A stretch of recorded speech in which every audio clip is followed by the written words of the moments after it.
Ele já era evangélico pertencente à Igreja Batista da Suécia. Seus nomes são Daniel Berg e Gunnar Wingren. Eles viveram nos Estados Unidos, mas em cidades diferentes. Gunnar Wingren soube do avivamento pentecostal em Chicago e dirigiu-se àquela cidade a fim de tirar suas dúvidas. Diante do que viu, creu e foi batizado com o Espírito Santo em uma convenção batista. Ele conheceu Daniel Berg, que também recebeu o dom da promessa. Os dois começaram ali a estreitar uma grande amizade.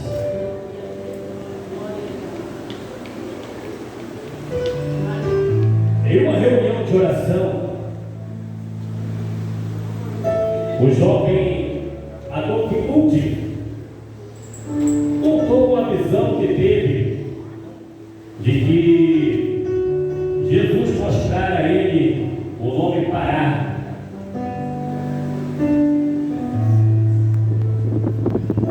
O possível local para onde Daniel Berg e Gunnar Wingren seriam enviados. Após a oração, os dois jovens foram a uma biblioteca pública.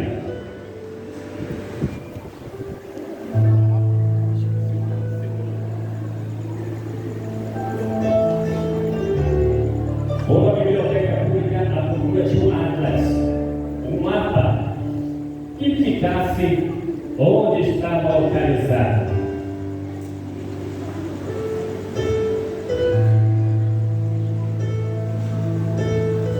Foi quando descobriram que se tratava em um estado no norte do Brasil. Os dois então voltaram para a igreja e se despediram da igreja de Chicago. Eles não levantaram uma oferta suficiente apenas para chegar de trem a Nova York.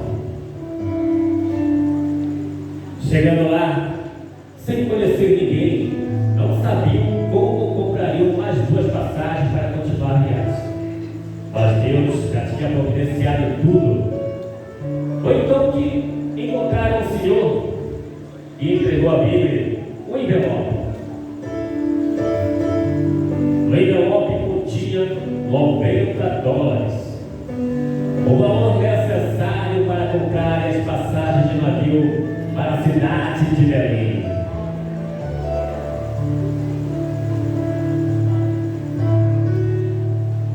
A viagem ao Brasil.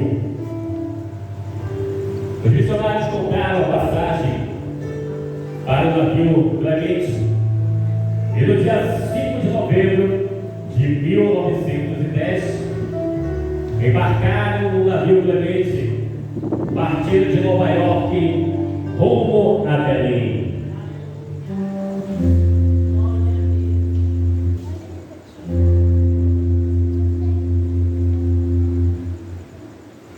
A missão dos nossos pioneiros iniciou a bordo do navio durante a viagem. Distribuíram folhetos, leram a Bíblia dos passageiros e tripulantes.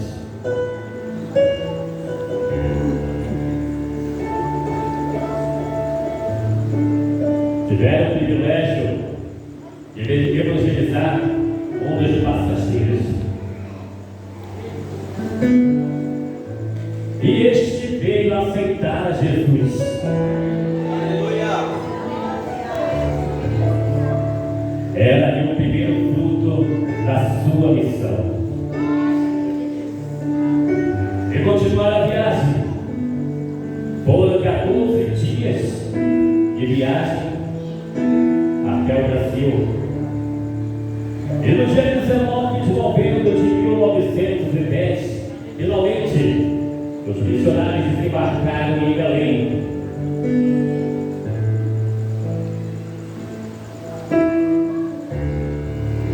Era um dia de sol escaldante na cidade.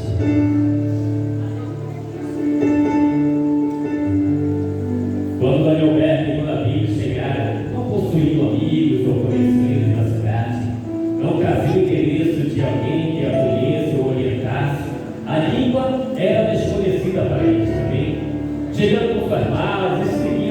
pessoas que desembarcaram no navio, seguindo por uma rua, seguiam observando tudo. Avistaram um restaurante e pararam para comer, pois estavam com muita fome. Entraram, sentaram, pela primeira vez experimentaram uma autêntica comida brasileira, diferente de tudo o que já tinham experimentado. Pediram uma bebida e lhes serviram uma bebida quente, preta e amarga, que estava sem açúcar.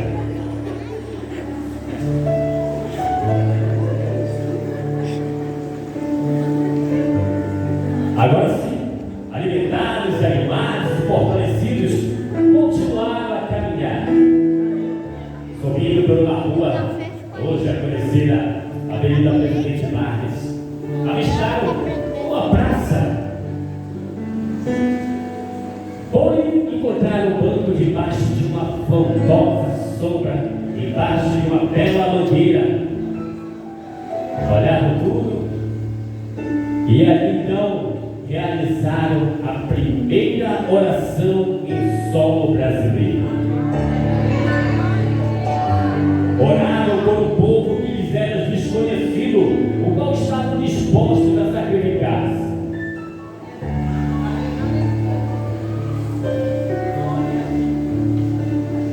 Após a oração, seguindo a indicação de alguns passageiros, mas qual viajaram, indicaram-nos um hotel aonde puderam hospedar-se.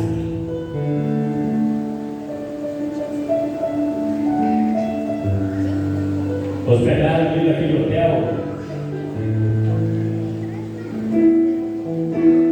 E em uma mesa do hotel, o irmão Bigre encontrou um jornal, da qual tinha o endereço do pastor americano Justo Nelson, que o conheceram nos Estados Unidos da América. Então, no dia seguinte, resolveram ir procurar o pastor Justo Nelson.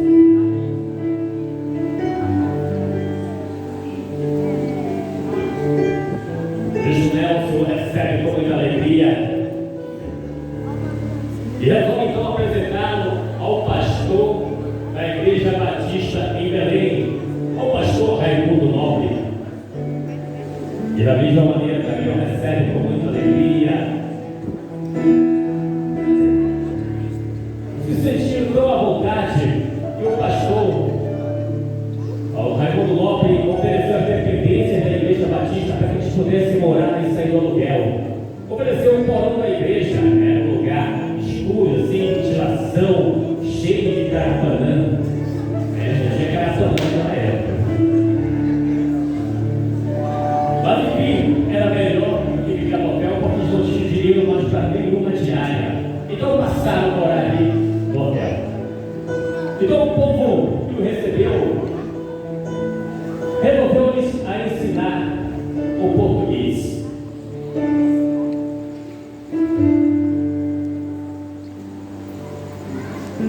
Passaram a estudar a língua portuguesa, começaram a desenvolver. E Daniel, para garantir o sustento dos missionários, trabalhava tudo como fundidor na empresa que estava construindo o Porto de Belém. O dinheiro que sobrava, Daniel mandava produzir Bíblias e colher nos Estados Unidos para vender à noite e evangelizar os irmãos da cidade dali. Os missionários tinham o coração avivado pelo Espírito Santo. Oravam de dia e de noite. Oravam sem cessar. Esse fato chamou a atenção de alguns membros da igreja que passaram a censurá-los, considerando-os fanáticos, por dedicar tanto tempo à oração.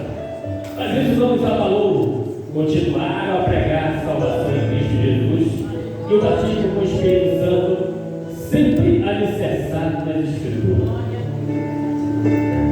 Todavia, como resultado daquelas orações, das pregações dos missionários, alguns membros da Igreja Batista creram na verdade do Evangelho completo que os missionários anunciaram.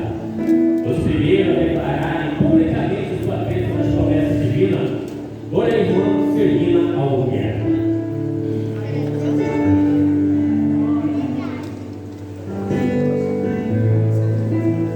Celina Albuquerque E segundo os médicos, a sua doença é incurável. Dona Migre perguntou a ela se ela acreditava que Jesus podia curar. Ela disse que sim. Oraram então por ela. E durante aquela oração o Senhor interveio de uma maneira muito especial e a curou completamente.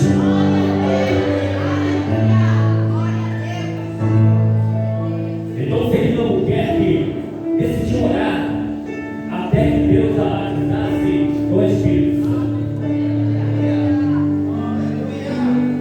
Depois de 5 dias orando, numa quinta-feira, a 1h da manhã, em 2 de julho de 1911, na rua Figueiramente, número 67, na cidade de Belém, Celina Albuquerque, enquanto orava, recebeu o batismo do Espírito Santo.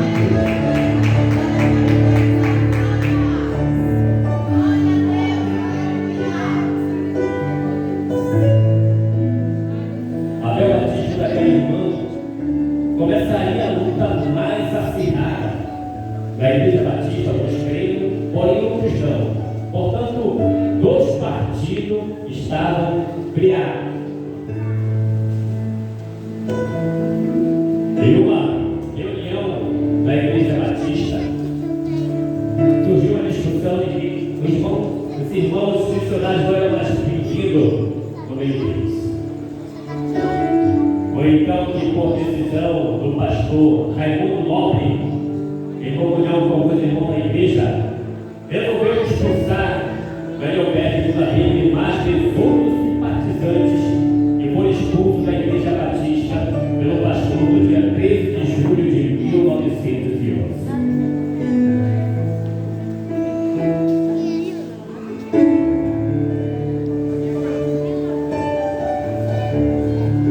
Mas na mesma noite da expulsão, eles foram até a casa da irmã Celina.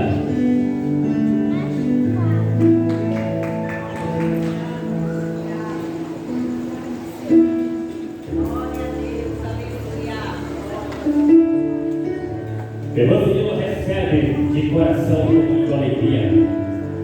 E os irmãos resolveram a passar a realizar os cultos ali mesmo naquele espaço. E realizaram seus cultos durante mais ou menos 3 meses.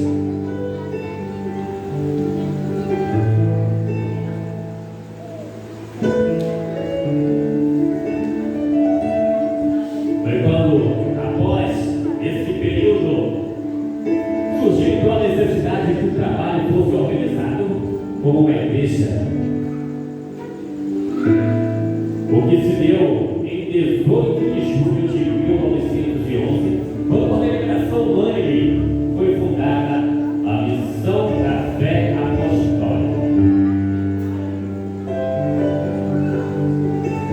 E em 18 de janeiro de 1918, por determinação de Dona Migre e Daniel Beck, a nova igreja passou-se a chamar Assembleia de Deus. Pedro Daniel Beck e Dona Migre, os primeiros pastores e orientadores. Em 11 de janeiro de 1968, a denominação foi registrada oficialmente. Atualmente, a Assembleia de Deus passa por uma relativação de usos e costumes, enquanto muitos pastores e missionários da região do país se renovam, outros preferem manter as tradições assembleianas do passado. Então, encerra-se aqui esse pequeno resumo, que os irmãos possam ter viajado no tempo totalmente presente e continua até hoje firme e forte, e temos o privilégio de fazer parte desta denominação, deste ministério, Assembleia de Deus. Você recebeu aí um folhetinho comigo?